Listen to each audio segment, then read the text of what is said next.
स्पर्धा परीक्षेची तयारी करणाऱ्या, विशेषतः एम-पी-एस-सीची तयारी करणाऱ्या विद्यार्थ्यांच्या डोक्यामागचं टेन्शन कमी होणार आहे. त्याचं कारण हे, की आता एम-पी-एस-सीची सर्व प्रोसेस म्हणजे पूर्व परीक्षेपासून ते जॉइनिंगपर्यंतची प्रोसेस ही तुमची 1 वर्षामध्ये कंप्लीट होणार आहे.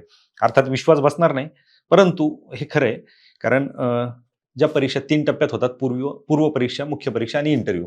या परीक्षा 11 महिन्यामध्ये पूर्ण होणार आणि ज्या परीक्षा पूर्व आणि मुख्य या स्वरूपात आहेत, त्या 6 महिन्यामध्ये त्यांची पूर्ण प्रोसेस कंप्लीट होणार. आता याला आधार काय?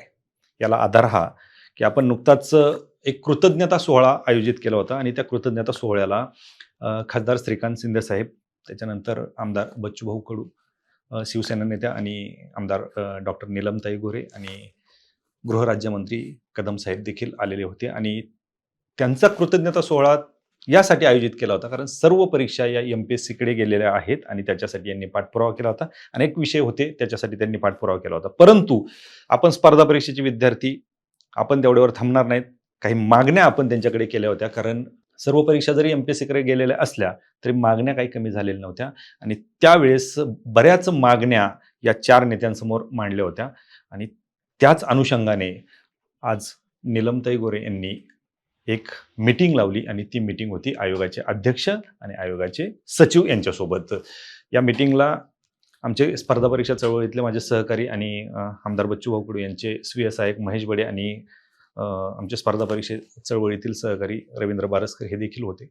एक विद्यार्थी प्रतिनिधी आणि नीलमताई हे जे शिष्टमंडळ आयोगाच्या ऑफिसमध्ये गेलं, अध्यक्षांसोबत सचिवांसोबत जी मीटिंग झाली, त्या मीटिंगमध्ये आयोगाच्या अध्यक्षांनी आणि सचिवांनी एक शब्द दिलाय की इथून पुढे या सर्व परीक्षा या 11 महिने आणि 6 महिने या कालावधीमध्येच होतील आणि ह्या परीक्षा जर 11 महिने आणि 6 महिन्यामध्ये जर झाल्या तर सर्व विषय हे तिथंच मार्गी लागतील. कारण अचानक परीक्षा पुढे ढकलणे त्याच्यामुळे विद्यार्थ्यांची उमेदीचं वर्षही वायाला जातात आणि खर्चही होतो, आर्थिक नुकसान होतं, मानसिक नुकसान होतं. आता यासोबत अनेक मागण्या ज्या विद्यार्थ्यांच्या मार्फत केल्या होत्या त्या मागण्या देखील आहेत. त्यांचं निवेदन देखील आपल्याकडे आलेलं आहे. आता ह्या जरी सकारात्मक मागण्या आपण केल्या होत्या, त्याच मागण्या एम-पी-एस-सी ऑफिसमध्ये अध्यक्ष असतील, सचिव असतील यांच्यापुढे मांडलेल्या आहेत आणि या सगळ्याच मागण्या ह्या मान्य होतील असा सकारात्मक शब्द हा अध्यक्षांनी दिलेला आहे. त्याच्यामध्ये आपल्याला सर्वात महत्त्वाचं म्हणजे आपल्याला माहिती आहे की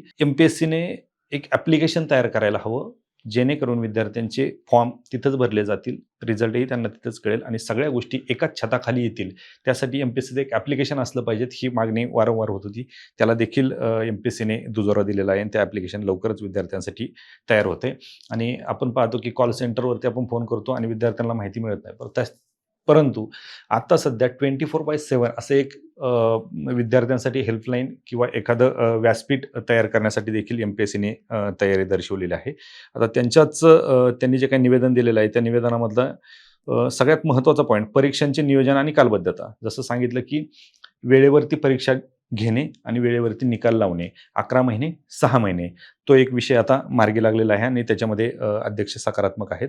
आता बरेच विद्यार्थी संभ्रमात आहेत की गट क ची जाहिरात येणार होती, गट ब ची परीक्षा समोर आलेली आहे. गट क ची अजूनही जाहिरात आलेली नाही कारण सर्व परीक्षा एम-पी-एस-सीकडे गेलेल्या असल्यामुळे गट क मध्ये बरीच पदं ॲड होणार आहेत. त्याचं जी-आर वगैरे आलं, ह्या सगळ्या गोष्टी आपल्याला माहिती आहेत.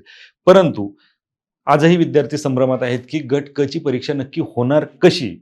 तर तो संभ्रम दूर होण्यासाठी अध्यक्षांना त्यांनी विनंती केलेली आहे की लवकरात लवकर ती गट क ची जी काही परीक्षा योजना आहे ती विद्यार्थ्यांसाठी समोर येणं गरजेचं आहे.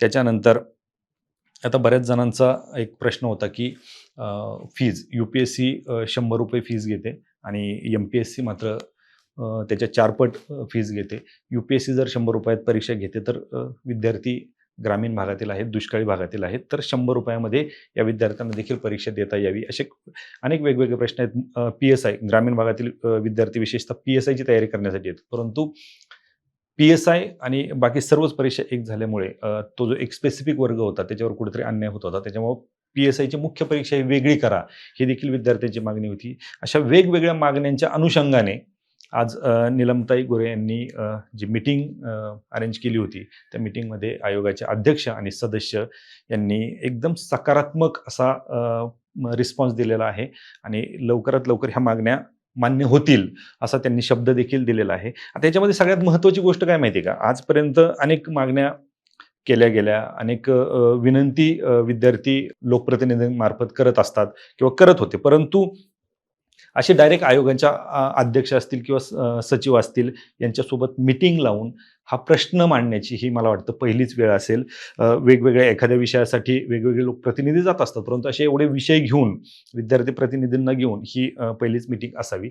आणि निश्चित कृतज्ञता सोहळ्यामध्ये खासदार श्रीकांत शिंदे साहेब, बच्चूभाऊ असतील किंवा कदम साहेब असतील, निलमताई असतील, यांनी जे शब्द दिले होते की आम्ही विद्यार्थ्यांच्या मागण्यांचा पाठपुरावा करू आणि विद्यार्थ्यांसाठी एक व्यासपीठ उभा करू की ज्या मार्फत विद्यार्थ्यांचे सर्व प्रश्न हे सोडवले जातील, त्या व्यासपीठाची देखील चर्चा MPSC मध्ये झालेली आहे. एक निलमताई यांच्या मार्गदर्शनाखाली एक विद्यार्थ्यांसाठी एक व्यासपीठ तयार होते की ज्या मार्फत विद्यार्थी त्यांच्या अडचणी त्या व्यासपीठाकडे देतील आणि MPSC अध्यक्ष असतील किंवा त्यांचे बाकी सदस्य असतील ते आणि हे व्यासपीठ मिळून त्या समस्यांचं निराकरण करतील.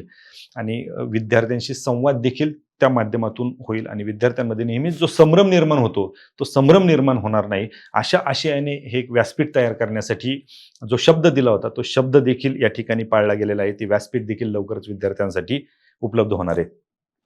आता फक्त वाट याची पाहिजे की ज्या मागण्या आता सांगितल्या किंवा ज्या ताईंनी मागण्या त्यांच्या लेटर हेडवरती दिलेल्या आहेत त्या लवकरात लवकर कशा पूर्ण होतील यासाठी ताईंना मी विनंती करतो की आता अर्थात तुम्ही एवढा पाठपुरावा केलेला आहे, पुढाकार घेतलेला आहे, तुम्ही त्याचा पाठपुरावा करणार यात काही दुमत नाही आहे. परंतु मी विद्यार्थ्यांच्या वतीने पुन्हा एकदा मागणी करतो की ह्या सगळ्या मागण्या आहेत त्या लवकरात लवकर मान्य करून घेणं आणि त्यासाठी पाठपुरावा करणं हे जर आपलं काम असेल आणि त्यासाठी जर आपण ते व्यासपीठ निर्माण करणार असाल तर त्याची कार्यवाही लवकरात लवकर करावी आणि विद्यार्थ्यांना न्याय द्यावा. आपण विद्यार्थ्यांसाठी जो काय हा पाठपुरावा करताय आणि विद्यार्थ्यांच्या न्याय हक्कांसाठी जो आपण लढाच म्हणता येईल, लढा उभारलाय, त्यासाठी मी समस्त स्पर्धा परीक्षार्थींच्या वतीने आपले मनपूर्वक आभार मानतो. धन्यवाद.